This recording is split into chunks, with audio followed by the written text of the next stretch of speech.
Parce que notre vocation est d'être au plus proche de vous, France 3 bouscule ses programmes et donne exceptionnellement la priorité à un événement de votre région. Bonjour à tous et à tous, soyez les bienvenus. Nous sommes ensemble durant près d'une heure pour vivre la grande parade pavoisée de la 8e édition du Festival de Loire à Orléans. Plus de 700 mariniers sont présents et dans quelques instants, vous allez assister au ballet de plus de 200 bateaux. C'est le plus grand rassemblement européen de la marine fluviale. Alors embarquez avec nous sans plus attendre sur France 3 Centre-Val de Loire. Je suis tombé d'un gala en passant le bon chien. J'ai mouillé dans la Loire mon excellent de vin. J'ai mouillé dans la Loire mon excellent de vin. Le manque de ma guitare vient serré dans ma main. Comme le lit de la Loire. Et voilà, vous le voyez, nous sommes quai du Châtelet à Orléans pour vivre cet événement ensemble, accompagné, vous l'entendez, de cette musique et de ces chants traditionnels de la marine de Loire. Le public est au rendez-vous, vous regardez justement ce défilé de bateaux qui est sous nos yeux ici, puisque notre plateau surplombe le fleuve royal évidemment que l'on va découvrir tout au long de cette émission avec Benoît, qu'on va retrouver dans quelques instants, et puis aussi avec un visage que vous connaissez bien sur France 3 Centre-Val de Loire chaque matin à 9h50, c'est Héloïse Brusa. Héloïse Brusa qui va nous faire vivre l'événement d'une manière un peu particulière, puisqu'elle va être au contact des artisans, des producteurs, parce que on le sait, elle aime déguster les produits du Centre-Val de Loire. Héloïse, bonjour. Bonjour Jérémy, j'ai surtout la chance d'être au cœur de la foule parce que c'est ici que ça vit Jérémy. C'est sur ces quais que les gens en déambule viennent admirer cette superbe parade. Et effectivement, un peu comme moi, ils papillonnent de ci, de là parce qu'il y a tout un tas de métiers à découvrir, il y a tout un tas d'artisans à découvrir, des mariniers. Et donc, ça va être ma mission du jour, effectivement. Je vais vous emmener un petit peu partout. Une très belle mission, vous avez beaucoup de chance. Et celui qui est encore plus chanceux, c'est Benoît Bruer qui va tout au long de cette émission parcourir, je le disais à quelques instants, le fleuve royal. Depuis certains bateaux, on entend les chalands, les tout cabanés, les futreaux. Peut-être que vous perdez un petit peu justement parmi tous ces noms de bateaux de la marine de Loire. Eh bien, vous allez le voir à la fin. On saura tout avec vous, Benoît. Ah oui, parfois je me trompe un petit peu, Jérémy. Je suis un privilégié. Héloïse a de la chance, moi je suis un privilégié. Je suis à bord de l'atelier bateau avec Denis aux commandes. On le verra un petit peu plus tard dans l'émission. On va vous faire vivre cette grande parade sur la Loire, le fleuve royal, entre le pont Georges V, le plus à l'ouest, et le pont Tina à l'est d'Orléans. 200 bateaux sur l'eau. Il y en a seulement quelques-uns qui sont restés à quai. J'ai quelques surprises pour vous, Jérémy. Bon, on l'espère, évidemment, on va vivre tout ce foisonnement artistique, culturel, avec Yves Dupont qui va être avec nous durant toute cette émission. Vous êtes marinier et conseiller spécial à la mairie d'Orléans pour le Festival de Loire. Merci d'être avec nous. À vos côtés, Virginie Boyer, vous êtes responsable du label Ville et Pays d'Art et d'Histoire ici à Orléans. Il y a une histoire très riche, on parlera notamment de ces façades qui sont face à nous dans quelques instants. Avant cela, Yves, le festival est devenu, on le sait très bien, depuis quelques années, un rassemblement européen de la marine fluviale. C'est la 8e édition qui rend hommage à ce fleuve royal que l'on découvre avec plaisir en y proposant depuis mercredi un programme joyeux et festif. Comment vous avez imaginé cette édition 2017 ? La Loire, toujours la Loire, mais pas que. Parce que la Loire toute seule, ça deviendrait vite rébarbatif. Et ce qui fait le succès du festival, c'est que nous invitons à chaque festival, tous les 2 ans, un fleuve, un pays, une région. Cette année, c'est l'Espagne avec l'Èbre, un fleuve qui a un peu les mêmes caractéristiques que la Loire. Des fonds bas, des étiages importants, donc des bateaux qui ont les mêmes problématiques de navigation. Et c'est ce qui fait la force de ce festival, c'est de l'emmener sur le plan européen. Et puis d'amener ici des mariniers qui peuvent comparer avec nos mariniers de Loire, leur manière de naviguer, leurs bateaux, la façon dont ils les construisent et toute leur culture. Alors justement, nous sommes allés sur place grâce à Rebecca Benborek et on va découvrir ce fleuve qui trace une grande tangente du sud des Pyrénées jusqu'à la Méditerranée. Nous sommes allés dans une ville à proximité de l'embouchure et comme ici, vous allez voir que les habitants sont vraiment attachés à leur fleuve. C'est le plus puissant des fleuves espagnols. L'Èbre, un cours d'eau de 928 km de long, Ils traversent l'Espagne d'ouest en est pour se jeter dans la Méditerranée. À Tortosa, près de l'embouchure, les Catalans vivent aux côtés de l'Èbre depuis des siècles. Dans les halles, juste en face de l'eau, nombreux sont les amoureux de ce fleuve majestueux. Je pleurerais pour le fleuve. Enfant, nous avions l'habitude d'y aller goûter. On n'y mettait pas un doigt d'orteil dedans car le fleuve est dangereux. Mais l'Èbre, je l'aime et ceci, je le dis en catalan. Au XXe siècle, la navigation était encore possible entre la mer et le fleuve. Une époque où l'on voyait toutes sortes de bateaux. Les muletas à fond plat pour le transport de marchandises et de passagers, les barques catalanes pour la pêche, ou encore le barquet de Perxar pour la navigation dans les eaux peu profondes du delta. Des embarcations traditionnelles, un peu de la vibrante Espagne, visible aujourd'hui sur le fleuve Royal. Voilà, au lieu de naviguer sur les 928 km de l'Èbre, il navigue ici lors de cette grande parade, évidemment, qui vient de commencer il y a quelques instants. Autre invité d'honneur, vous le disiez il y a quelques instants aussi, Yves, donc c'est le Pertuis charentais, ou plutôt les Pertuis charentais. Tout à fait. On s'aperçoit qu'en France, on a un patrimoine que tout le monde connaît, mais que personne, je dirais, n'a envie de découvrir. Alors la Charente, tout le monde connaît, tout le monde a été sur les bords de l'Atlantique, mais c'est un tas de petites rivières, ce qu'on appelle les Pertuis. Vous avez la Charente, mais vous en avez d'autres, et qui permettent à des bateaux aussi, avec les marées, de naviguer avec des fonds très plats. Et ces bateaux sont là présents, alors qu'on ne les remarque pas perdus dans cette immensité maritime. Ici, sur la Loire, ils ont toute leur place. Alors on a une carte pour situer les Pertuis charentais, parce que c'est entre l'île de Ré et l'île d'Oléron. Rochefort, Oléron, voilà, toutes ces rivières qui remontent, où il y a beaucoup, il y a une véritable industrie, l'ostréiculture, c'est important, et c'est ça qu'il est important de montrer, c'est qu'ils ont adopté leur style de navigation qui peut se transposer aussi sur la Loire, qui est un fleuve qui accepte les...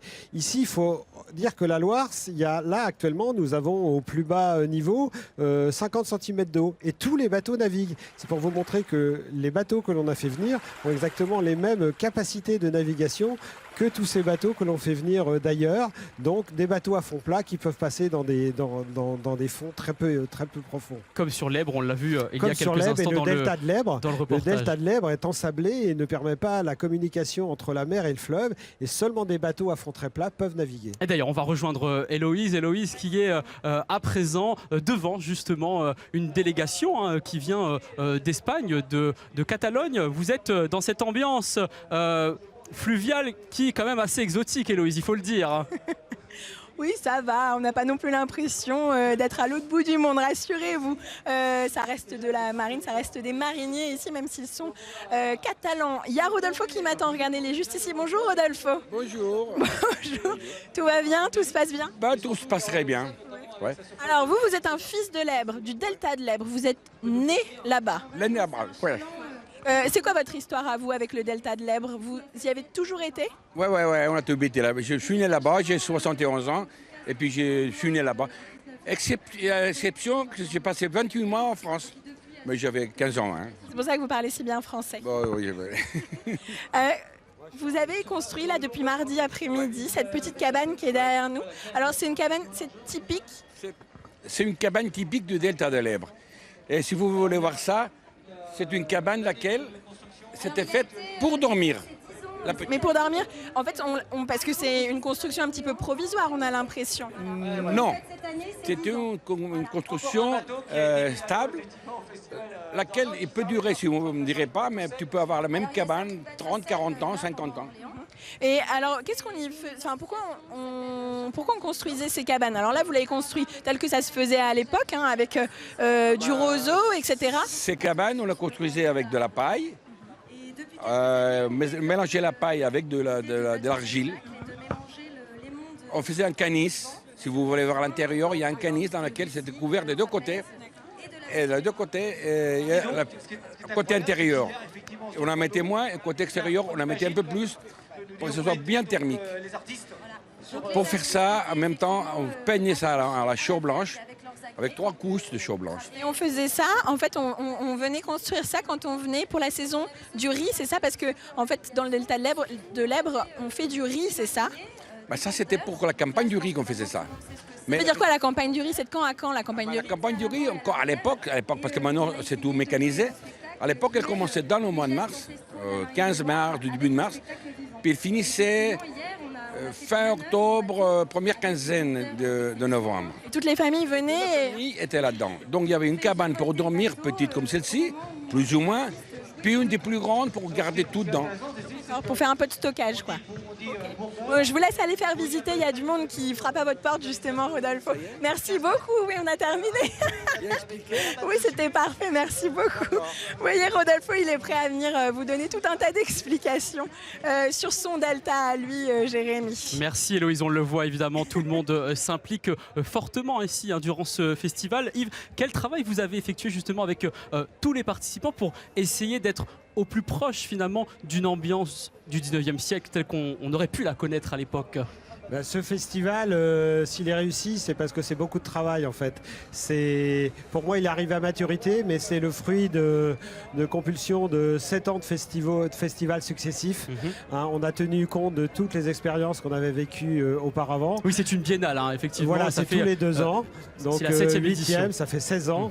Et je crois que c'est un travail d'équipe parce que dès la fin de ce festival, on remet en chantier le prochain et on tient compte de tous les petits détails que le public ne voit pas forcément, mais qui nous permettent d'offrir au public un festival accompli. Alors ce festival, il a maturité, il faut le dire, mais le public est à maturité aussi. Le public maintenant l'attend et le public demandeur. est très large, évidemment. C'est un véritable atout touristique pour la ville d'Orléans, et le public peut aussi découvrir justement les merveilles architecturales et patrimoniales avec la ville et le pays d'art et d'histoire Virginie, puisque en toile de fond de cette ambiance authentique, on peut découvrir ce front de Loire. C'est comme un front de mer finalement, avec une architecture donc plutôt 18e et des quais en partie en fait 19e. Quels sont justement les détails que l'on peut découvrir sur ces façades? Quel était l'usage aussi finalement de ces bâtisses? Voilà, donc on a effectivement un front de Loire qui va se faire au XVIIIe siècle avec l'aménagement des quais. Les quais où nous nous trouvons, eux, sont refaits dans les années 1830, donc sont moins pentus que ceux qui sont du XVIIIe qu'on peut voir de l'autre côté du pont Royal. Voilà.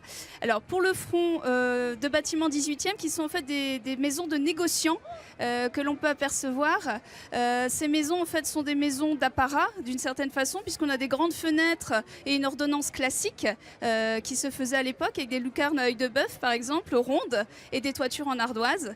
Et en périphérie donc de ce bâtiment d'apparat ou en fond de parcelle, nous avions les bâtiments de stockage, puisque les négociants donc récupéraient les produits qui étaient déchargés sur les quais pour ensuite les transformer ou les revendre. Alors ces quais sont encore les quais qu'on pouvait découvrir au 19e siècle avec les pavés d'origine. Ce sont les pavés effectivement d'origine du milieu du 19e siècle, oui. Voilà, et le public aujourd'hui les foule assez aisément, parce que c'est vrai qu'ils sont assez cabossés, mais ça ne permet pas finalement de circuler d'une autre manière qu'à pied, évidemment. Par ailleurs, moi j'aimerais qu'on s'arrête aussi un petit peu sur le patrimoine de la ville, parce qu'on parle du front de Loire, mais derrière il y a de nombreuses merveilles que vous animez en fait évidemment tout au long de l'année, avec un programme riche et varié qui est proposé à la fois pour les habitants, pour qu'ils puissent mieux connaître leur territoire, et aussi aux nombreux touristes qui viennent découvrir la ville d'Orléans. Oui, alors on s'active effectivement pour faire connaître toutes les thématiques possibles et imaginables sur le patrimoine d'Orléans, dès le début de l'existence de la ville, avec le patrimoine celtique qu'on a pu retrouver avec les fouilles archéologiques, jusqu'à l'architecture d'aujourd'hui du XXe siècle. Alors, le fleuve aussi, c'est un vrai théâtre, et c'est vraiment, on va dire, la porte d'entrée et d'accueil pour les visiteurs. Vous avez d'ailleurs édité un focus sur les bords de Loire à Orléans, qui permet à la fois de découvrir le front qu'on vient d'évoquer, mais aussi la faune et la flore. Oui, alors effectivement, on a un volet qui a été développé avec le Muséum d'histoire naturelle sur la faune, la flore que l'on peut voir en bord de Loire, notamment des animaux comme le castor qui a été réacclimaté dans les années 70 et qui avait disparu à la fin du 19e siècle et qui aujourd'hui peuple l'éduit que l'on peut voir juste derrière nous. Voilà, ces constructions submersibles qui permettaient de canaliser la Loire. Alors Virginie et Yves, à l'intérieur de ce livret, j'ai découvert une citation qu'il faut quand même lire, qui est assez éloquente, une citation citation d'Armand Lanoux qui dit « La première chose à faire en arrivant à Orléans, c'est d'aller voir le fleuve. C'est par lui et lui seul que l'on peut espérer pénétrer l'âme de ces paysages. » Vous partagez justement cet avis parce que je sais que Virginie, vous n'êtes pas originaire d'Orléans. Vous l'avez ressenti comme ça lorsque vous êtes arrivée pour la première fois ici? Alors, il y a une beauté effectivement de ce paysage où on est transporté à la fois avec la largeur du lit de la Loire, où on a une étendue et un horizon assez lointain finalement, et puis ces duits qui ont une vie à eux-mêmes finalement, puisqu'on a des constructions en pierre mais qui abritent aussi une faune, une fleur, on vient de le dire, qui sont arborées et qui créent une ligne finalement d'horizon aussi sur ce lit de Loire, donc on a une esthétique particulière. Très bien. Yves, très rapidement, vous partagez aussi cet avis? Pas de fleuve sans rive, et les rives, c'est toute l'histoire d'un fleuve. Très bien, merci pour cette belle phrase également. On va s'arrêter là-dessus. Merci Virginie d'avoir été avec nous. On va rejoindre Benoît puisque vous le savez, il est chanceux. Nous, on aimerait être à sa place. Il est sur l'un des bateaux qui est présent ici pour cette grande parade pavoisée, pour cette 8e édition du Festival de Loire. D'ailleurs, soyez les bienvenus si vous venez de nous rejoindre sur France 3, Centre Val de Loire. Benoît, à présent, vous êtes en présence d'un personnage emblématique de la Marine de Loire. Ah oui, je suis avec Philippe sur le Gravelot. Le Gravelot, c'est un coche d'eau, vient de m'apprendre Philippe. Je pensais que c'était une tout cabanée, mon cher Jérémy, mais à chaque fois que je viens au Festival de Loire, j'en apprends toujours un petit peu plus. Philippe, c'est une des gueules. Je me permets de dire ça, c'est une des gueules de ce Festival de Loire. Il vient depuis 2003. Philippe, pas lassé de venir au Festival de Loire? Ah non, j'adore. J'adore. D'ailleurs, 2006, j'ai pas fait ça. Ah non, je déconne. Attendez. Il y a 2 ans, j'ai pas fait parce que j'avais la gabarre, la nonchalante qu'on croise là. Je voulais pas la transporter. Au bout de 6 ou 7 ans de transport, c'est un peu difficile, donc les bateaux souffrent. Alors parlez-nous du Gravelot, les caractéristiques principales. Vous êtes rattaché à quel port? Dans le Maine-et-Loire, je crois. Oui, tout à fait. Je suis à Gênes, en face des Rosiers. Et le Gravelot est un hybride. Un hybride, c'est-à-dire qu'il y a 2 sortes de matériaux dessus. Hein. On a gardé les mêmes lignes traditionnelles, sauf que la coque immergée est en aluminium et tout le reste est en douglas et en cèdre. Et vous avez réalisé beaucoup de choses sur ce bateau. Vous avez dessiné les plans, je crois. Voilà, j'ai dessiné les plans, bureau d'études, contrôle avec les experts. Voilà, tout est blindé aujourd'hui, vous savez, dans notre société. Donc, on a passé par tous ces critères-là. Mais Philippe, il a un petit peu d'humilité. Ce qu'il vous dit pas, c'est que c'est un compagnon du devoir, couvreur zingri. Il a eu une entreprise pendant 40 ans, un peu moins, peut-être 35 ans. Ouais, 35. Et puis un jour, il s'est dit, je vais profiter et vivre de ma passion sur la Loire, au Rosier, près de Saumur, entre Angers et Saumur. Philippe, vous avez vu quelques stars passer ici sur le Gravelot? Comment? J'ai pas compris. Vous avez vu passer quelques stars aussi sur le Gravelot? Ah oui, l'année dernière, on a eu Stéphane Bern qui est monté sur le Gravelot, on a eu Gérard Depardieu, voilà, etc. Il a dû passer un bon moment, Gérard Depardieu, avec vous. Super, très bon moment, mais on passe aussi des bons moments avec les autres personnes, des familles, des entreprises, etc. Puisque sur le Gravelot, on se balade, on mange, on boit des bonnes choses. Un crément de Loire avec modération. Exactement. Merci beaucoup Philippe pour ton accueil. Ok, merci à vous aussi. A tout de suite Jérémy pour d'autres découvertes. Merci Benoît, évidemment, on prendra plaisir. Je crois que dans quelques instants, vous allez nous parler d'une histoire d'amour. Avant cela, ceux qui sont avec nous sont amoureux évidemment du Festival de Loire puisqu'ils y travaillent au quotidien. Merci d'être avec nous Philippe, vous êtes le directeur artistique de ce festival. Dans quelques instants, on va évoquer le grand spectacle qui a été proposé hier soir, ici avec un feu d'artifice sur le thème des années 60. Mais avant cela, Yves, j'aimerais qu'on s'arrête un petit peu sur les conférences parce qu'il y a de nombreuses conférences qui ont été proposées depuis mercredi sur le rôle des confréries, notamment sur le vignoble orléanais, sur les métiers. Ce sont des enjeux évidemment majeurs pour que les traditions ligériennes perdurent. Mais en dehors de ces conférences, comment pourrions-nous agir au quotidien pour sensibiliser le public à cette culture et transmettre à la nouvelle génération finalement ce savoir-faire et ces traditions de la Marine de Loire? Eh bien, nous agissons en invitant sur les villages pédagogiques. Il y a 2 villages pédagogiques sur le Festival de Loire, le village des Moussaillons et le village de l'environnement. Ce sont plus de 3500 élèves des écoles orléanaises qui viennent le mercredi, jeudi et vendredi avec leurs enseignants qui apprennent à faire des nœuds, qui à découvrir la faune de la Loire, qui à naviguer et embarquer sur des bateaux.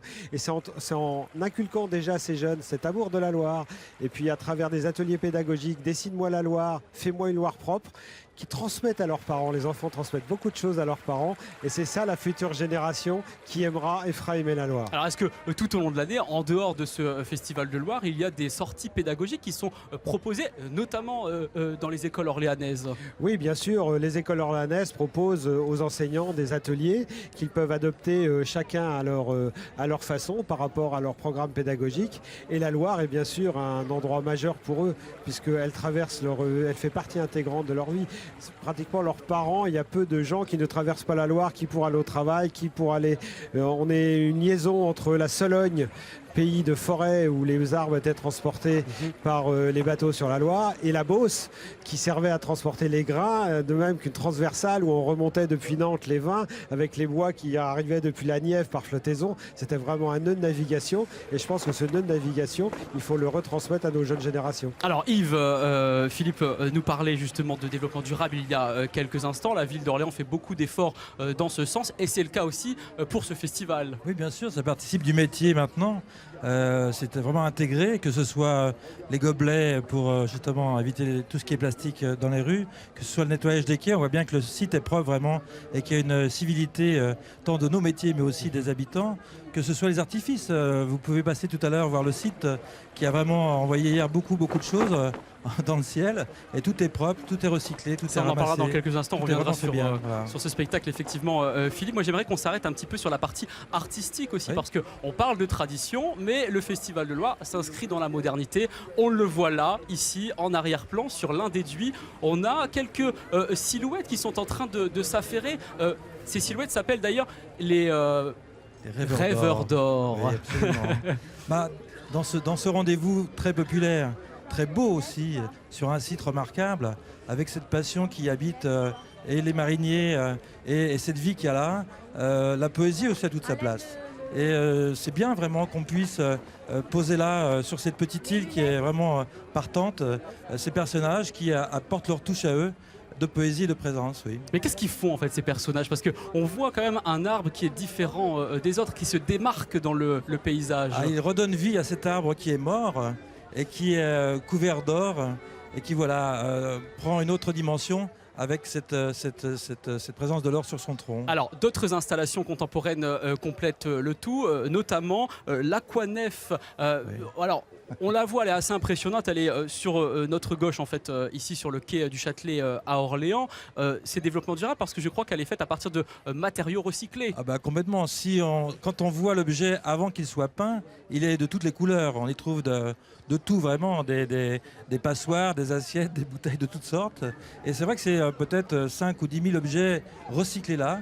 À la fois par Jacques Lélu de tout son fourbi qu'on pourrait dire qui reprend son atelier, et puis aussi les habitants qui ont apporté beaucoup de choses. Voilà, on a là un objet vraiment totalement recyclé et qui a sa part aussi de poésie. Voilà, et des artistes qui ont pu s'exprimer durant ce festival qui met en valeur les traditions de la Marine de Loire, mais pas que, on l'a bien compris. Et d'ailleurs, ça s'est vérifié donc hier soir avec le feu d'artifice qui était tiré depuis ici. D'ailleurs, on ne l'appelle pas vraiment feu d'artifice, mais plutôt spectacle pyro-musical qui a été imaginé par un jeune créateur italien, Andrea Scarpato. Je ne sais pas si je le prononce bien. Scarpato, très bien. Et qui évoquait donc tout simplement les années 60 avec Sheila, Johnny B. Goode, encore les tontons flingueurs. Pourquoi vous avez fait le choix en fait de mettre en valeur cette thématique des années 60? Parce qu'à nouveau c'est un rendez-vous populaire, parce qu'à nouveau on pioche dans l'imaginaire de chacun, on va chercher des airs et des mots cultes qui se passent maintenant de génération en génération. Et dans cette idée de fête vraiment où on a les jambes un peu qui bougent quand on entend Johnny B. Goode et autres, eh bien les artifices ont toute leur place. On va le voir justement avec ce reportage qui nous plonge dans cette ambiance où le public, vous allez le voir, avait vraiment envie de danser quai du Châtelet à Orléans ici. Le soleil se couche sur la Loire. Il reste 3 heures avant le feu d'artifice, mais un groupe de passionnés de pyrotechnie est déjà installé depuis le milieu d'après-midi pour apprécier au mieux le show imaginé par un créateur de renom. J'ai l'occasion de voyager un petit peu partout aux 4 coins du monde pour faire des photos de pyro, aussi bien à Koweït, Qatar, un peu partout dans le monde. Et ce pyrotechnicien-là est du très bon niveau. Et qui dit haut niveau dit une installation importante. Plus d'1 tonne d'artifices répartis sur 17 points de tir seront lancés au rythme d'une bande-son des années 50 et 60. Il faut quelque chose de très dense, très dynamique, oui. Et je pense que les Johnny B. Goode, les Sylvie Vartan et autres vont vraiment apporter leur part là, de joie de vivre. Alors quand le feu d'artifice démarre sur des notes de rock'n'roll, les jeunes spectateurs sont un peu surpris. Oula, pas vraiment, ça me parle pas vraiment moi en tout cas, mais je sais que j'aime bien quand même les anciennes musiques. La magie opère alors sur toutes les générations. Déjà il est sur la Loire, donc c'est un plus. Et avec les bateaux devant, c'est vachement sympa.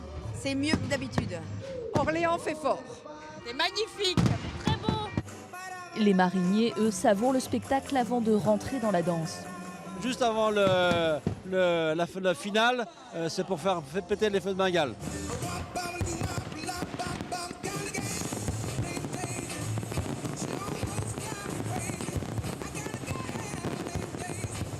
Et voilà, un beau spectacle, un pyrotechnique que le public orléanais et tous les visiteurs qui participent à cette 8e édition du Festival de Loire. Soyez les bienvenus, venez nous rejoindre sur France 3, Centre Val de Loire. On vit ensemble la grande parade pavoisée, puisque vous le voyez, il y a plus de 200 bateaux qui sont présents pour cette 8e édition avec 700 mariniers. Dans quelques instants, nous allons découvrir que la Loire inspire beaucoup de monde et notamment inspire les auteurs. On le saura avec vous, Josiane, vous êtes la directrice tout simplement de la maison d'édition, Corsair Édition. Merci d'être avec nous. Une sélection de 4 livres que l'on va tout simplement balayer assez rapidement, mais qui donne vraiment envie d'aller découvrir en fait la Loire sous d'autres aspects. Et puis à vos côtés, donc Virginie Muller, vous êtes vous représentez la région Centre-Val de Loire. Vous êtes la chargée de mission éducation artistique et culturelle et on découvrira un documentaire assez exceptionnel, un webdoc en 3D avec des images de ces quais de Loire ici à Orléans tels qu'ils pouvaient être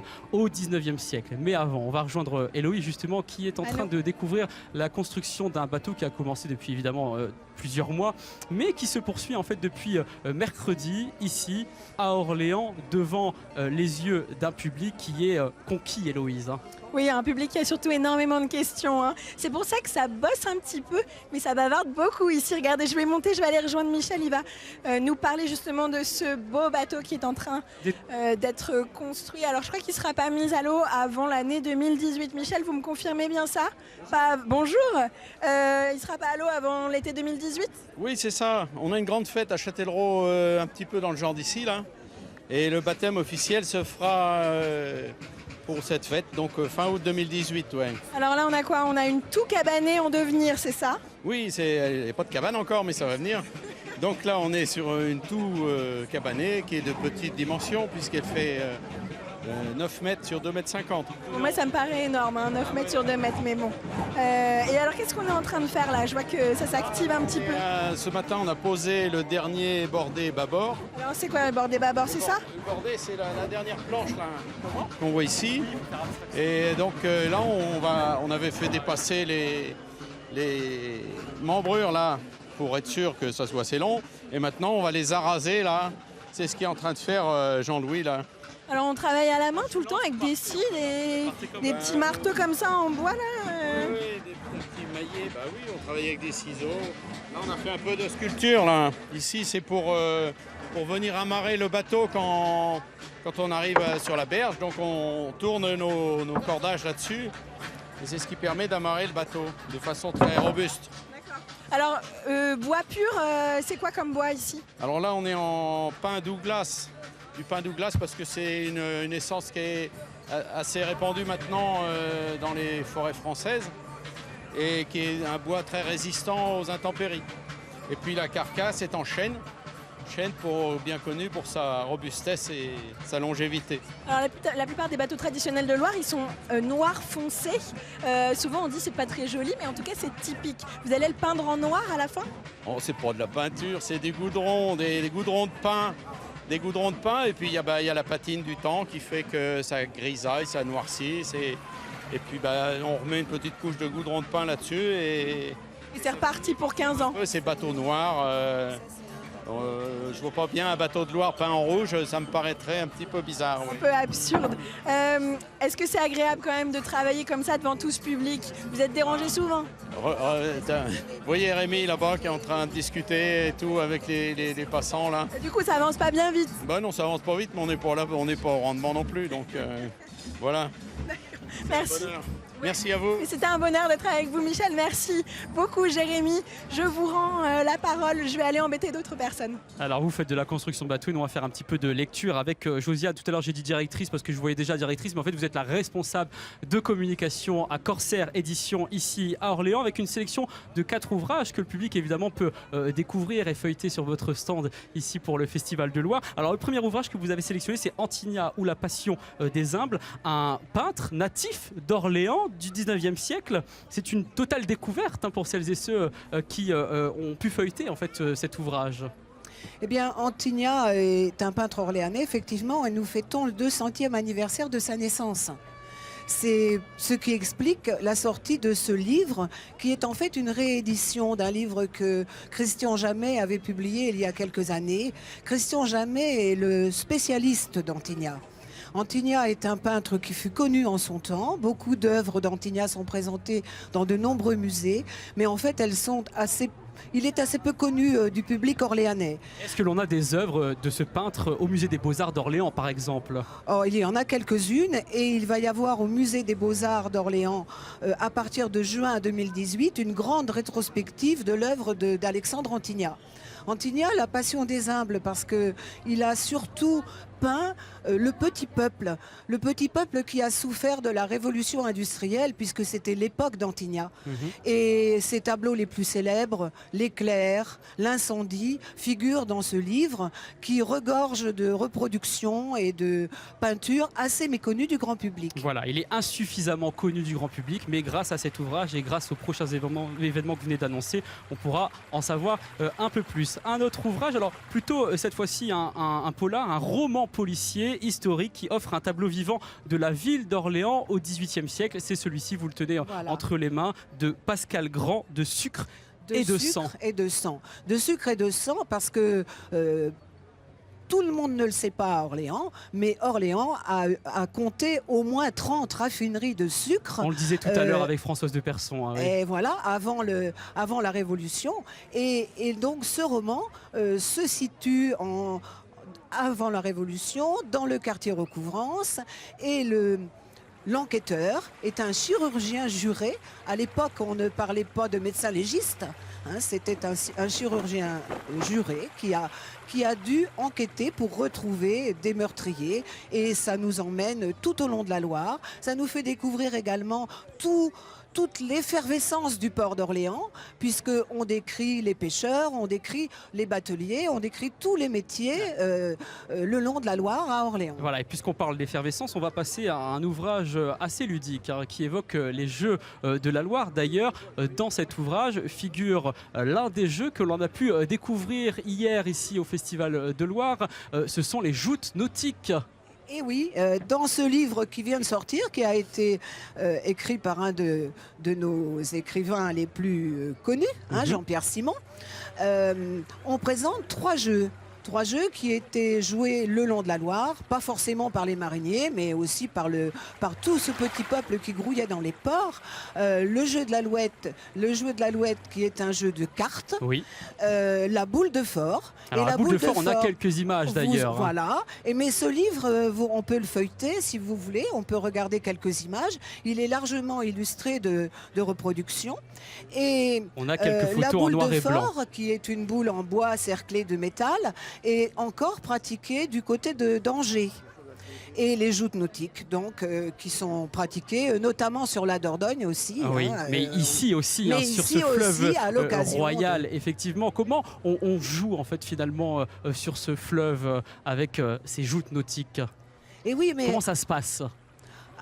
Alors là, il faut le lire, en fait, c'est ça. Il faut le lire. Moi, je vous engage à lire le livre. C'est bien, et vous aurez on voit que vous une faites bien votre travail de tous les promotion. livres. Voilà. On va terminer avec un dernier ouvrage très rapidement, Rougeux, passeur de Loire de Jacques Joanneau, qui évoque en fait les 3 grandes crues qu'a connues la Loire au 19e siècle, et notamment celle de 1856, qui fut malheureusement meurtrière et destructrice. Voilà, et en fait ce n'est pas un roman, c'est un recueil de récits.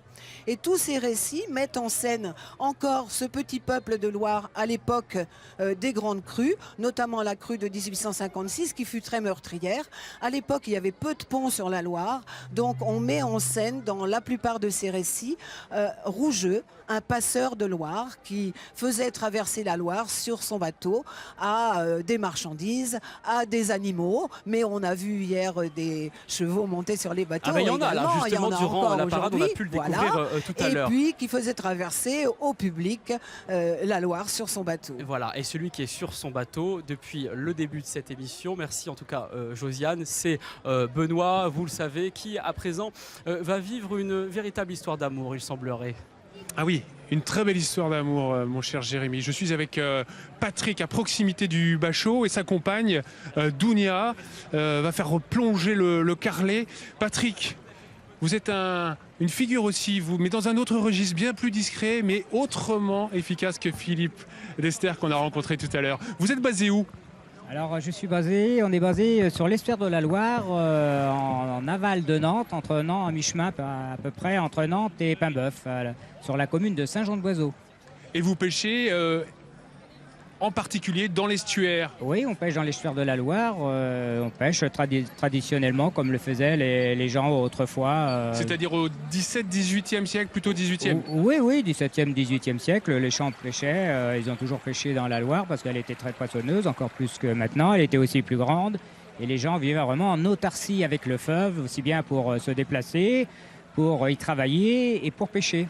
Alors pour pêcher quoi, Patrick? Alors toutes sortes de poissons qu'on peut retrouver dans les estuaires, aussi bien les poissons sédentaires que les poissons migrateurs à certaines saisons. Mais en particulier carpe? On peut pêcher de la carpe, silure, non, enfin maintenant on en trouve, mais il n'y en avait pas autrefois, c'est un poisson un peu contemporain. On trouvait de l'anguille, on trouvait des plis, des mulets, des cendres, des brochets, des lamproies à la saison, poissons migrateurs en tant que lamproies, à l'ose, le saumon. Et aujourd'hui, vous pêchez des crevettes de Loire? On pêche aussi des crevettes de Loire qu'on appelle chevrettes, qui remontent dans les estuaires quand l'eau commence à salir, à partir de la fin septembre qu'on en trouve. Alors il faut dire, vous êtes où là, que Patrick est vraiment tombé dedans quand vous étiez petit? Quelque part oui, parce que j'ai eu la chance d'avoir un grand-père qui était vraiment un amoureux de la Loire et un pêcheur aussi, puisque en plus il était né sur une gabarre, son père était marinier sur la Loire, donc il m'a enseigné un petit peu l'art de la pêche et puis transmis sa passion qu'il avait pour le fleuve. Et au carlet, la Dounia, elle a pêché quoi là? Elle a pêché des petits poissons qu'on appelle de la blette, la friture. Je vous parlais d'histoire d'amour en préambule parce que Dounia, vous l'avez rencontrée il y a quelques années au Festival de l'Erde, festival de jazz et de plaisance près de Nantes. Et elle est tombée amoureuse pratiquement avant du bateau. Et après, c'est formidable cette histoire. Oui, en fait, elle découvrait un petit peu ces bateaux traditionnels, cette reconstitution de bateaux traditionnels de la Loire qu'on a commencé à remonter depuis 88-92. Donc c'est vrai que pour celui qui découvre, qui vient d'ailleurs et qui voit ces bateaux-là, il se dit où je suis arrivé, c'est vrai qu'ils ont un caractère quand même très ancien. Et donc maintenant c'est une convertie à la Loire? Tout à fait. Eh bien félicitations, bravo. On peut vous trouver où? Dans quel port d'attache? À Saint-Jean-de-Boiseau, village de la Télindière. Loire-Atlantique, mon cher Jérémy. Merci beaucoup Benoît, je vous voyais à l'écran, on avait vraiment l'impression d'être dans d'autres contrées, tellement l'ambiance était particulière. Une autre ambiance à présent avec vous, Virginie, vous êtes chargée de mission éducation artistique et culturelle à la direction de la culture et du patrimoine de la région Centre-Val de Loire. Depuis plusieurs années, vous effectuez évidemment des travaux d'études sur le patrimoine régional et notamment ligérien. Ce résultat se traduit par plusieurs parutions à destination du grand public, un livre Naviguer sur la Loire qu'on verra dans quelques quelques instants. Une bande dessinée qui est donc ici. Et puis, surtout, un web documentaire en 3D qui paraîtra au printemps 2018. Qu'est-ce qu'on va pouvoir y voir? Parce que c'est quand même assez exceptionnel, il faut le souligner. Oui, tout à fait. La direction de la culture et du patrimoine à la région mène un projet de transmédia en fait, pour transmettre toute cette connaissance sur le patrimoine ligérien à travers les ouvrages comme vous l'avez évoqué, mais aussi à travers un web documentaire qui paraîtra au printemps 2018. Et dans ce web documentaire, on retrouvera un film en 3D qui replonge le visiteur, le touriste, l'habitant dans le port d'Orléans tel qu'il était au milieu du 19e siècle. Alors Josiane, c'est assez incroyable parce que je sais que vous aimez beaucoup l'histoire. Vous voyez à l'écran là, tournez votre tête, vous avez donc ces images en 3D de la ville d'Orléans avec en plus une vie en fait dans ce film 3D où notamment on voit l'un des bateaux qui passe sous le pont Royal. Tout à fait, c'était l'objectif en fait de notre travail avec Monochrome Production et un comité scientifique composé d'experts du patrimoine ligérien. On voulait en fait montrer comment un chaland arrivé au milieu du 19e siècle, à l'époque de l'apogée de la marine de Loire, comment le chaland arrivait sur les ports de Loire, décharger les marchandises, traverser le pont, qui était une manœuvre très très compliquée à l'époque. Et puis à la fin du film, on a en fait la vue sur ce train, ce chemin de fer qui arrive et qui marque le déclin de la navigation ligérienne. Voilà, ce sera à découvrir sur le site internet de la région Centre-Val de Loire au printemps 2018. À côté de cela, évidemment, on le voit, Virginie, que le patrimoine, que le numérique surtout, pardon, est au service du patrimoine et de l'histoire, qui touche d'ailleurs tous les publics, et cela peut se vérifier avec cette bande dessinée que j'évoquais tout à l'heure, La terrible crue cruelle, qui fait aussi référence aux 3 grandes crues qu'a connues la Loire au 19e siècle. Oui, tout à fait. En fait, c'est un 7e volume, une collection qui s'appelle Les mystérieux mystères insolubles, qui a été initiée par la région Centre-Val de Loire.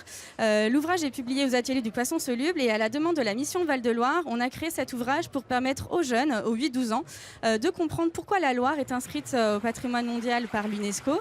Donc bien sûr, il est question de crues, mais pas que, de transmission aussi de tout ce patrimoine. En fait, c'est une équipe d'enquêteurs un peu loufoque que l'on suit.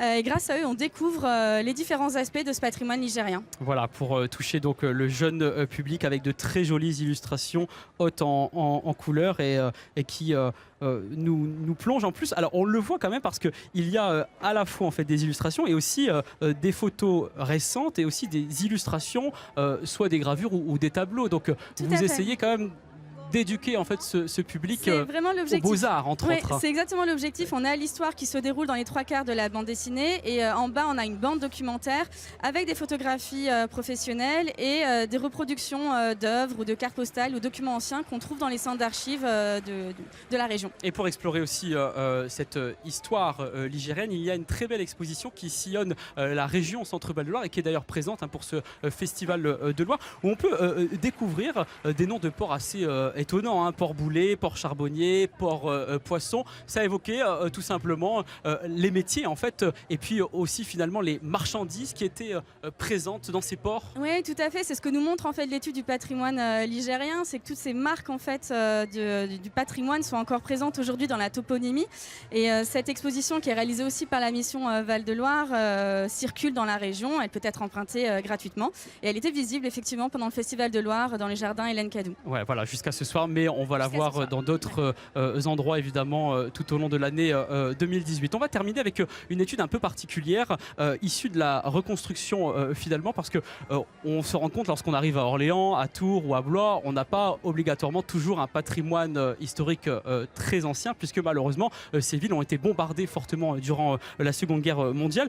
Une architecture que l'on ne trouve pas toujours, peut-être que Josiane vous ne partagez pas cet avis, mais attractive alors que pourtant elle l'est.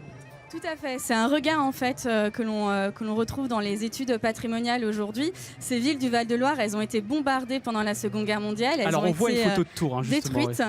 Et donc la période de la reconstruction, c'est aussi l'occasion pour ces villes d'envisager le développement futur, d'expérimenter de nouveaux modes de construction, de nouveaux matériaux.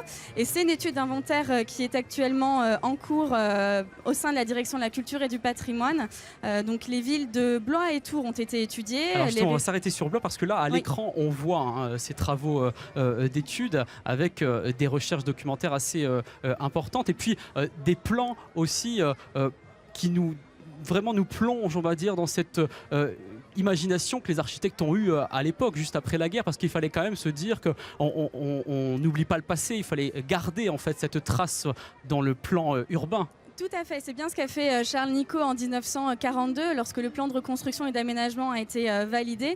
L'idée c'était de faire rentrer Blois dans la modernité tout en gardant et en préservant quand même le parcellaire et l'aspect un peu régional de cette ville. Donc des matériaux locaux ont été employés, ce qui donne en fait un aspect tout particulier au centre-ville de Blois. Et là on vient de voir donc quelques images d'Orléans où là ça a été un autre parti pris parce que la rue Royale a quasiment été reconstruite à l'identique. Oui, tout à fait. Dans les villes à reconstruction, il y a une petite disparité selon les architectes qui étaient chargés de cette reconstruction. Et à Orléans, il y a eu de la reconstruction à l'identique, mais il y a eu aussi de grands chantiers expérimentaux avec certains îlots qui ont en fait été exemplaires pour les modes de reconstruction à l'époque. Et tout cela, en fait, vous le trouvez, ces résultats d'études pour Tours et Blois, vous le trouvez sur le site de l'inventaire patrimoine.regioncentre.fr. Et à l'intérieur de cet ouvrage que je tiens donc entre les mains, Naviguer sur la Loire, un ouvrage remarquable, richement illustré de photos et de documents anciens. Merci Virginie d'avoir été avec nous. On va rejoindre sans plus attendre Benoît une dernière fois puisque vous le savez, il partage avec nous cette grande parade pavoisée de la 8e édition du Festival de Loire. Vous êtes sur quel bateau à présent, Benoît? Alors déjà Jérémy, je voudrais que vous profitiez et que vous vous rendiez compte. Regardez le monde sur les quais d'Orléans. Doit bien y avoir... allez, je me lancerai pas dans les chiffres.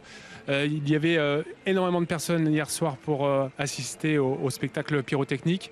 C'est un succès, il faut le dire, un succès pour la ville d'Orléans, ce festival de Loire. Et vous voyez la flotte, 200 bateaux sur l'eau avec pavillon. C'est vraiment exceptionnel. Vous vous rendez compte, j'espère, de ce grand événement qui est le 8e Festival de Loire à Orléans. Alors je suis avec Denis ici. Denis sur l'atelier bateau. L'atelier bateau, pourquoi? Parce que c'était un bateau qui appartenait à un...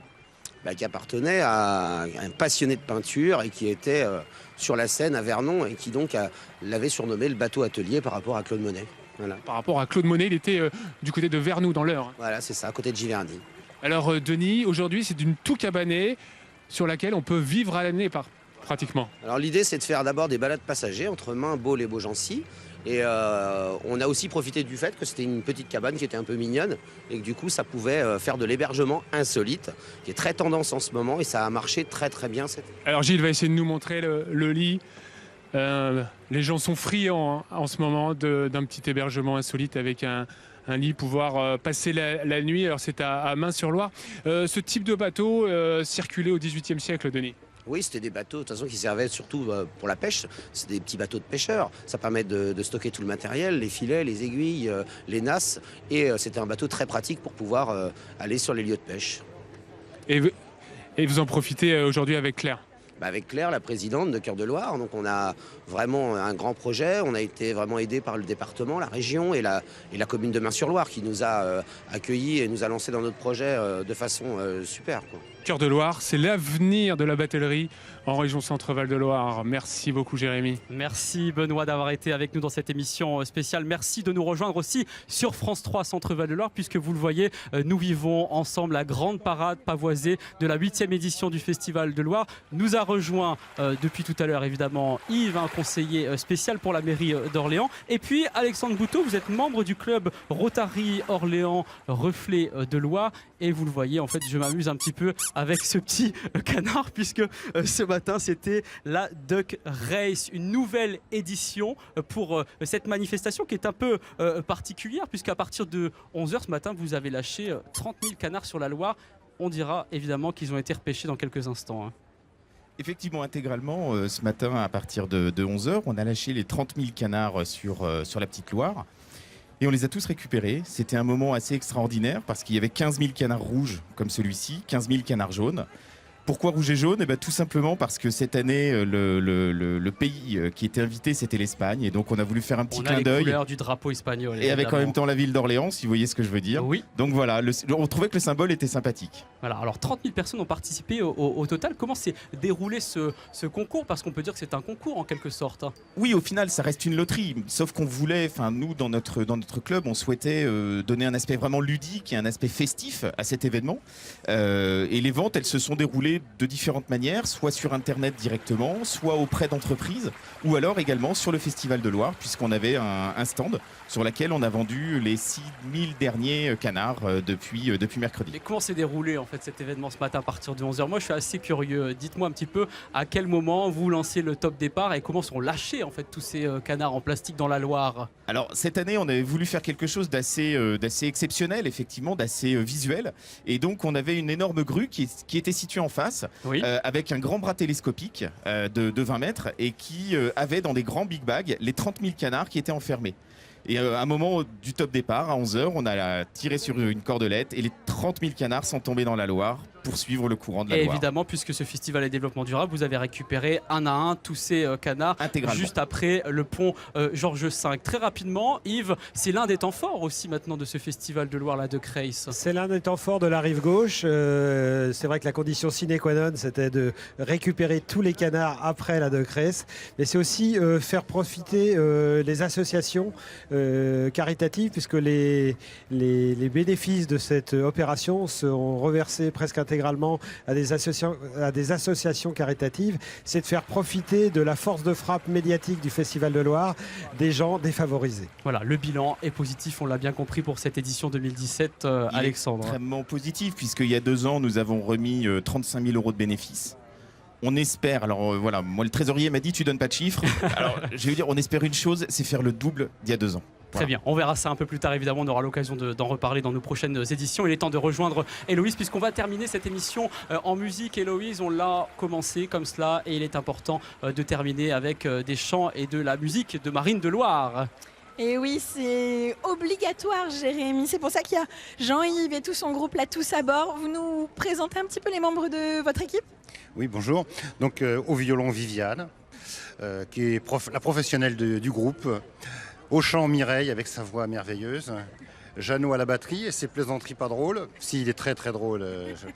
Et puis Jean-Luc à l'accordéon qui vient d'intégrer le groupe. Et Jean-Yves à la guitare. C'est parti, je vous laisse terminer.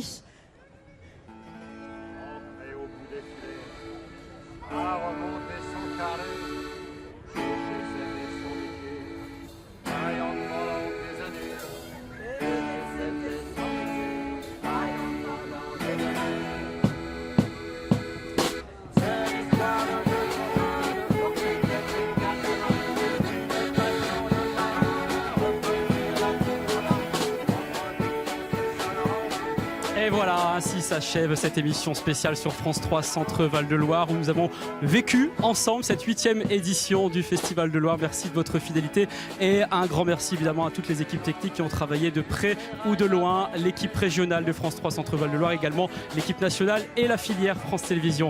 Excellente fin de journée et ne manquez pas juste après l'information régionale qui reviendra très largement sur ce Festival de Loire 2017. À très vite.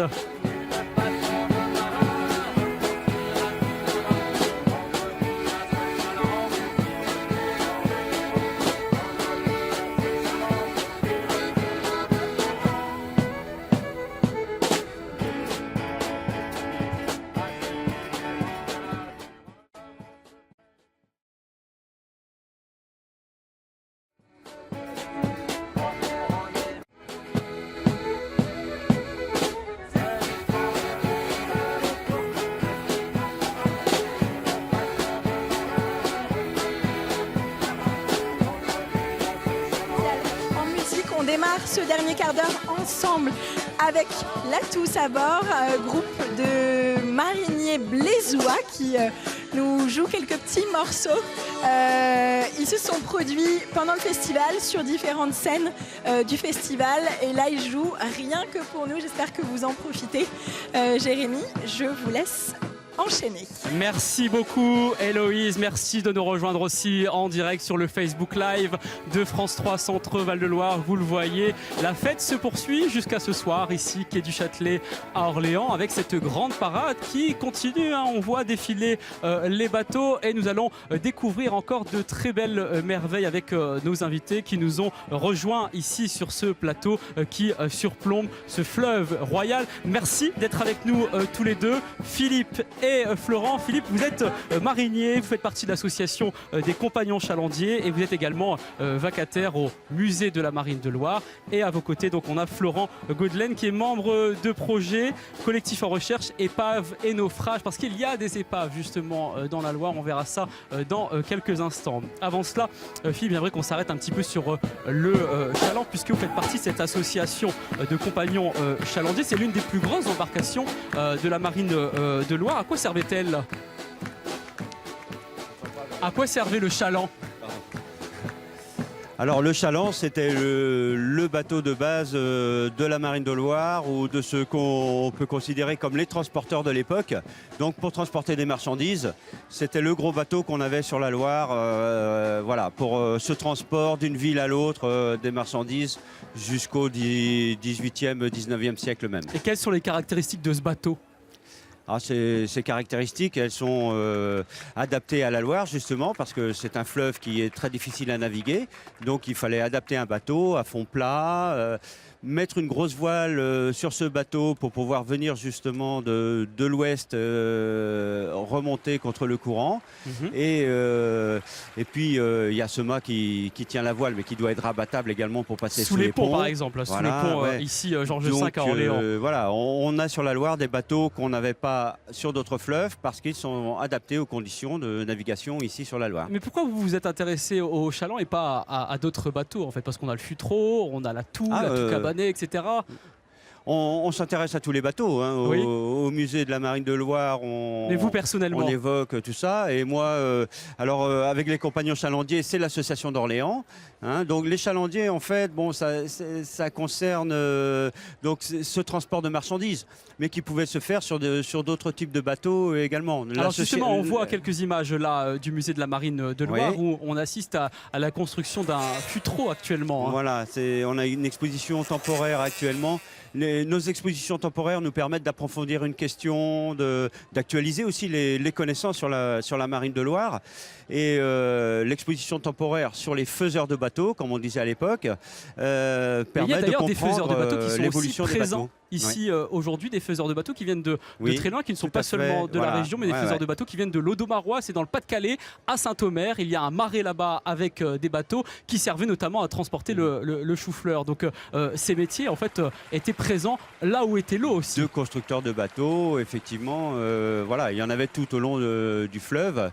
Et nous, notre exposition temporaire, en parallèle, dans la cour du musée, nous avons un bateau qui est en construction actuellement, qui permet de voir aussi comment les mariniers aujourd'hui construisent des bateaux tout en utilisant ces méthodes traditionnelles. Alors, puisqu'on parle des bateaux, on va rejoindre notre ami Benoît, puisque vous l'avez vu tout à l'heure, hein, si vous suivez cette émission depuis 15h45, il est sur le fleuve Royal, et là, il est à bord donc du Gaillard, hein, c'est cela Benoît? Et oui, mon cher Jérémy, et il y a quelques gaillards sur ce bateau, notamment Michel. Michel, bonjour, merci d'être avec nous. Bonjour. Parlez-nous un peu de ce gaillard. C'est un chaland, c'est ça? Non, c'est pas un chaland, c'est un pillard. Un pillard du Cher. Pillard du Cher, c'est-à-dire c'est un bateau qui a été construit au 18e et qui naviguait sur le Cher. Hein, c'était un bateau rapide qui faisait du transport entre la Loire et sur le Cher. Quoi. Et il transportait quoi du coup? Il transportait un peu toutes les marchandises, donc tout ce qui se présentait sur la Loire. Hein, et il remontait ça jusqu'à Vierzon. Jusqu'à Vierzon. Et aujourd'hui, vous êtes basé où alors? Alors aujourd'hui, nous sommes à Savonnières, sur les bords du Cher. Alors, le bord du Cher, c'est pas la Loire? C'est quelques kilomètres de la Loire. Pour ça qu'on s'appelle les bateliers du Cher, mais qu'on navigue au maximum sur la Loire. Et c'est à Camp-de-Saint-Martin que se rejoignent le Cher et... C'est tout faux, ça c'est la Vienne. Et c'est la Vienne. Voilà, c'est perdu. Le Cher rejoint la Loire à Villandry. À Villandry, évidemment. Voilà. Le château de Villandry. Oui. Merci beaucoup, Michel. Alain, un petit mot sur la particularité de ce pillard avec ce mât amovible, ce fameux mât amovible qui permet de franchir. Alors c'est pas une particularité des pillards, hein, c'est une particularité de tous les bateaux de Loire.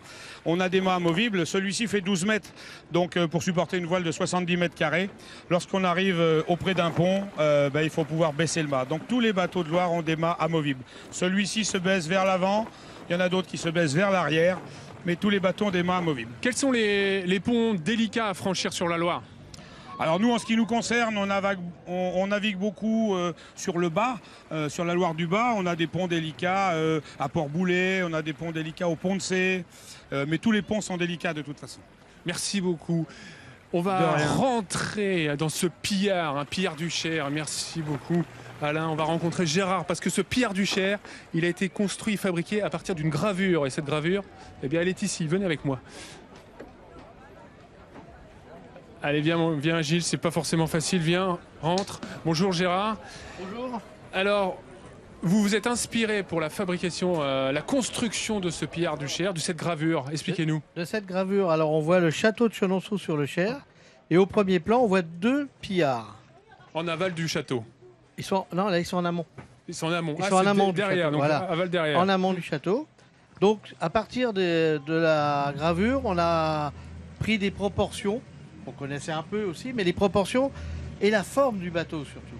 L'arrière, l'avant, qui sont différents des bateaux normaux. Et avec les personnages, on a réussi à faire à peu près des proportions. Après, on a fait des images numériques. Et combien de temps de construction ? 1 an seulement. 1 an seulement. Combien de personnes pour construire ce bateau ? Alors, la coque, elle est métallique, entièrement recouverte de bois. Donc la partie métallique de moi est 1 an au total, parce que le bois, on le fait que le samedi dans l'association. Que le samedi. Merci beaucoup Gérard, merci beaucoup pour ces précisions. Voilà Jérémy. Merci. Regardez, c'est majestueux, tous ces bateaux. Jérémy, vous m'entendez ? Tous ces je vous bateaux, entends, je vous écoute Benoît. C'est exceptionnel, 200 bateaux sur l'eau. Alors Jérémy, je voulais vous dire quelque chose. Est-ce que vous savez combien il y a de bateaux à peu près sur le fleuve Loire, sur la Loire ? Là, pour le festival ou tout au long de l'année ? Alors, pour le festival, je sais que vous savez, mais Oui. tout au long de l'année, à votre avis ? Non, je ne sais pas. Je dirais peut-être, une centaine. Eh bien, il y en a entre 2 et 3 000. Il faut faire J'étais acte très de loin. candidature pour Ouais. venir ici. Et bien évidemment, il y en a très peu qui sont sélectionnés. Il y a même une certaine concurrence, mon cher Jérémy. Très bien, merci Benoît. On va se retrouver dans quelques instants. Vous évoquiez les châteaux il y a quelques minutes. D'ailleurs, le musée de la Marine de Loire est installé en fait dans les écuries d'un ancien château à Châteauneuf-sur-Loire. Pourquoi justement ce musée de la Marine de Loire, Philippe, a été implanté dans cette ville ? Parce que c'est déjà historiquement un port de mariniers. Châteauneuf-sur-Loire est une petite ville de 8000 habitants aujourd'hui. Mais ça a été le 4e, 5e port sur la Loire aux alentours de 1800 par exemple. Donc il y a aujourd'hui encore beaucoup de gens de Châteauneuf qui se reconnaissent comme descendants de mariniers. Donc ce musée avait tout lieu d'être aussi dans ce cette site est ville. assez prestigieux. Alors il reste une partie en fait du château. Il y a d'autres parties qui ont été détruites. Cette partie de château présente encore aujourd'hui occupe, on va dire, finalement aujourd'hui c'est la mairie en fait de cette ville de Châteauneuf-sur-Loire. Mais lorsqu'on découvre certaines gravures anciennes, on se rend compte qu'il y avait un jardin à la française qui allait jusqu'au bord de Loire. C'était splendide. Voilà, oui, on a parlé d'un petit Versailles pour ce qui concerne Châteauneuf et son parc. Alors aujourd'hui, il reste une partie du château, puisqu'une grande partie a été démantelée après la Révolution. Mais il reste encore, là où le musée se trouve aujourd'hui, les écuries du XVIIe siècle. Et je peux dire que je pense que c'est un lieu incontournable pour tous ceux qui s'intéressent à la Marine de Loire, l'histoire des mariniers, la sociologie, comment vivaient les mariniers. Découvrir tout ça aujourd'hui, il faut venir à Châteauneuf, au musée de la Marine de Loire, qui est installé dans ce lieu, ce très beau cadre. Je tiens entre les mains en fait le livre, le guide de visite qui permettra aux visiteurs de découvrir toutes les pièces et la collection est très riche d'ailleurs. Oui, on a une collection assez exceptionnelle, je crois, d'un point de vue iconographique, avec des gravures, des faïences de Nevers, une très belle collection. Et puis il y a tous les objets aussi qui ont appartenu aux mariniers. des objets personnels dont le musée est dépositaire aujourd'hui, qui appartenait aux familles, et tous ces éléments, ces instruments de navigation également sur la Loire qui sont présentés dans le musée. Et vous évoquez également les épaves, on aura l'occasion de revenir là-dessus dans quelques instants avec vous Florent, mais avant on va rejoindre Héloïse. Héloïse qui aime partager avec vous, vous le savez, sur France 3 Centre Val-de-Loire, les spécialités gastronomiques du Val-de-Loire et notamment orléanaise, avec un grand vinaigrier qui est installé à Orléans depuis 6 générations, Héloïse. Exactement, depuis 1797 précisément. Alors je me frayais un petit chemin au milieu de la foule. Il y a Jean-François qui m'attend. Bonjour Jean-François. Bonjour. Alors on est chez vous, domaine Martin Pourret. Oui, c'est ça, dans la vinaigrerie familiale depuis 1797.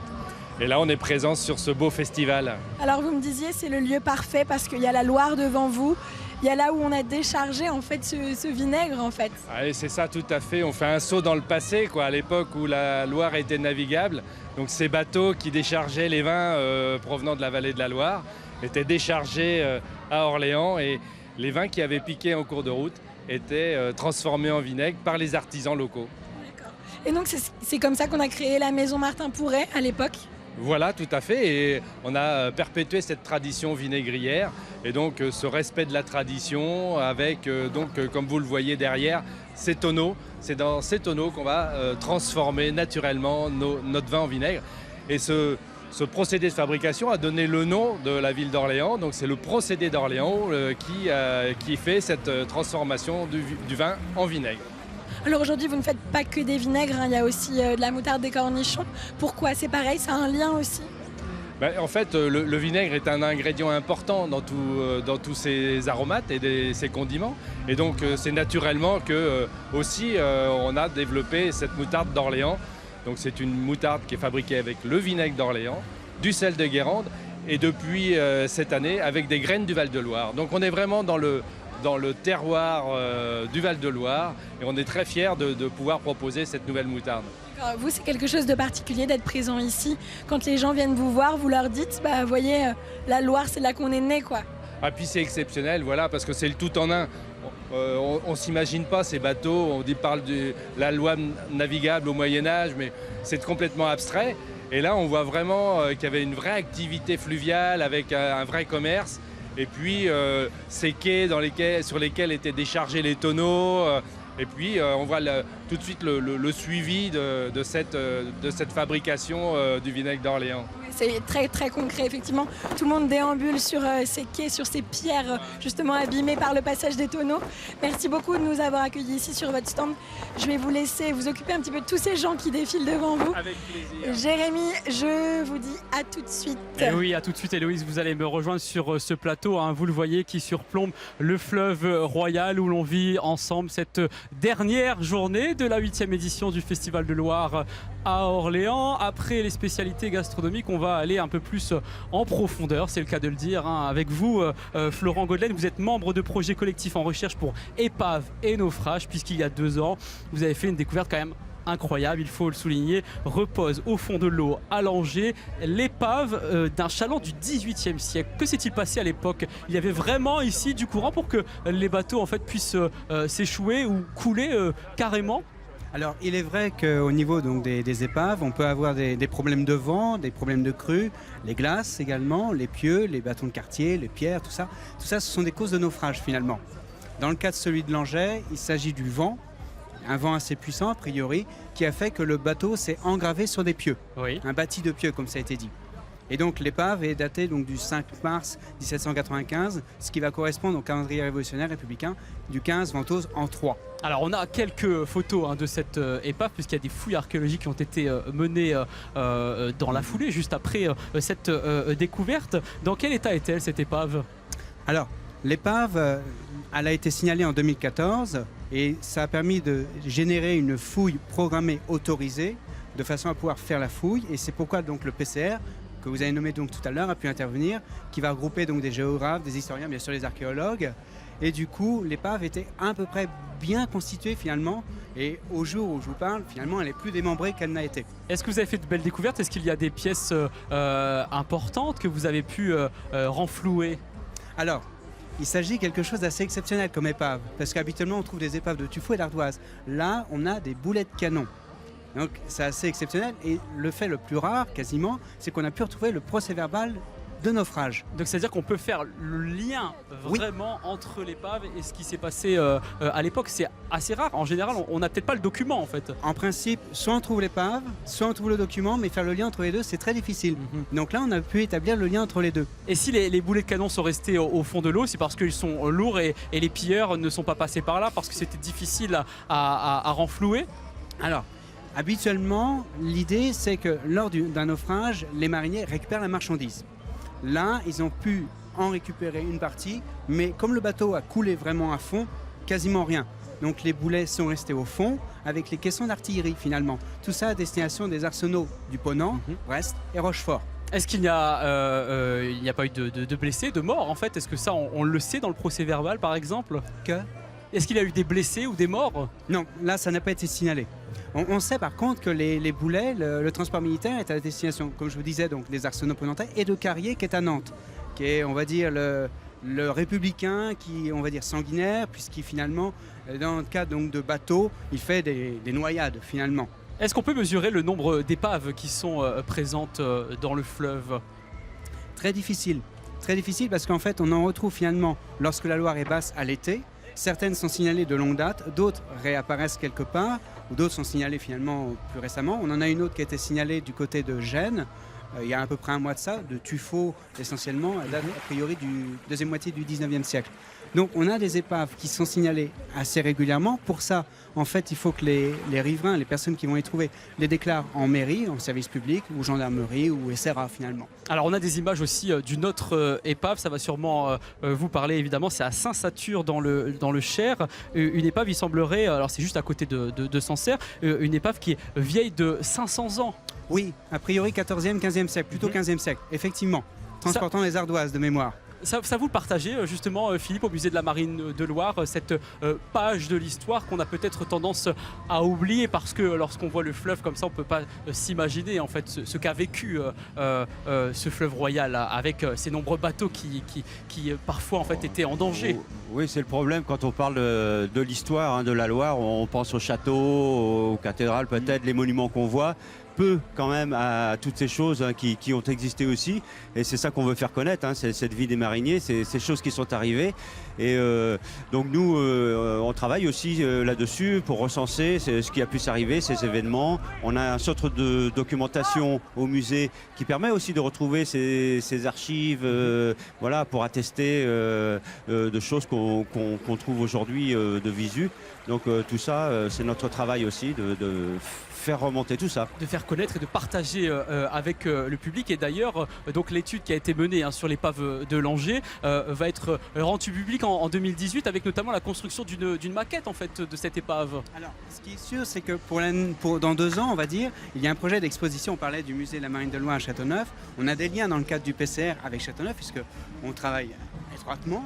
Et du coup, il y a un projet d'exposition qui interviendrait à l'horizon de 2 ans finalement. Très bien, on suivra ça de très près évidemment. Merci d'avoir été avec nous sur France 3 Centre Val de Loire. On arrive à la fin de cette émission en Facebook Live en direct. Restez avec nous puisqu'on a une petite surprise pour vous. Vont nous rejoindre Héloïse et Benoît qui ont partagé avec vous, vous l'avez vu depuis 15h45, les traditions et le savoir-faire de la Marine de Loire. Allez-y, venez, merci d'être là, merci d'avoir participé à cette émission exceptionnelle. Bravo, bravo, ça va Héloïse, vous avez tenu le choc parce qu'il y a des milliers de visiteurs quand même, il faut le souligner pour les téléspectateurs qui n'ont pas la chance d'être avec nous ici à Orléans, quai du Châtelet. Vous étiez dans une ambiance quand même incroyable. Le public était assez d'ailleurs épaté finalement de voir la multitude d'activités qui sont proposées ici. Oui, mais c'était dense, il y a énormément de monde, vraiment énormément de monde. La déambulation était un petit peu difficile pour moi et au passage j'ai perdu ma voix, c'est parfait. Mais on vous entend encore avec plaisir. Le concert d'Olivier Ruiz, énormément de monde devant la scène, Vraiment Oui, je assez sais impressionnant. que vous aimez le chocolat et que vous aimez les femmes en chocolat. Oui, le chocolat, oui. de Les Loire. femmes en chocolat, un peu moins, mais le chocolat, oui. Bon, en tout cas, merci d'avoir participé. C'est un vrai plaisir de partager ce moment Ouais. avec vous. On arrive donc à la fin de cette émission. Merci de votre fidélité. N'hésitez pas à vous connecter sur le site de France 3 pour revoir l'intégralité de nos programmes. Et tout à l'heure, donc, puisque vous êtes en direct sur Facebook Live, à 17h55, vous allez pouvoir revoir évidemment le moment qu'on a vécu tous ensemble ici, la grande parade pavoisée de cette 8e édition du Festival de Loire. Excellente fin de journée. Merci Jérémy. Et bravo à toutes les équipes techniques évidemment qui nous ont permis de réaliser cette très belle émission. On peut les applaudir. À très bientôt. À très bientôt sur France 3. Au temps de la marine de Loire, il y avait deux ports en Orléans où s'entremêlaient les amarres, des salambardes ou des chalands. On les voyait de Saint-Rambert, de voies de charbon à Louis. On les croisait de Saint